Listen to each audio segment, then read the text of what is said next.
গেছে যে রায়হান হঠাৎ বসে বললে পরে 3-4 জন লোক পরে গেছে গা, পরে দাঁতি দুতি লাগিয়ে গেছে গা।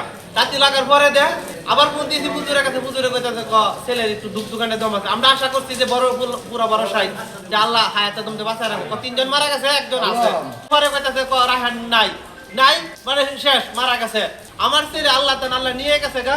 আমার একটা ছেলে, আমি সবার কাছে আমি দোয়া চাই এই ওজুর টাইমে ভাই টাটা করে ভাই আমার ছেলে মারা গেছে। সব ছাত্ররা বৃষ্টি লেগে একসাথে বসে ছিলাম। ওরা মাগরিবের সময় হয়েছে, ওরা অজু করতেছি, অজু করার অবস্থায় ঠান্ডা পড়ছিল। পরে একদিন আহত হয়েছে, আর 3 দিন নিহত হয়েছে।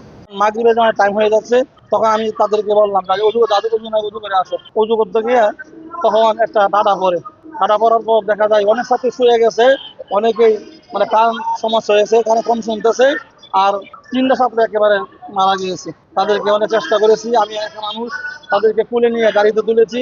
বৃষ্টির মুহূর্তে 4 জন ছাত্রকে শিবপুর হাসপাতালে নিয়ে আসলো। অজুখানা আমাদের অজু করতেছে আর বৃষ্টি পড়তেছে, হঠাৎ করে তারা বললো যেখানে অজুখানা ওয়ালটা পর্যন্ত ভেঙে গেছে।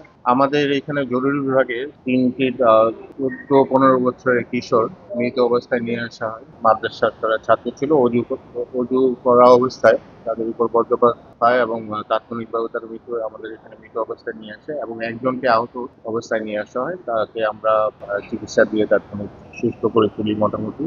আল্লাহ আমার বাবাকে এখানে রাখবার লাগো, আমার বাবা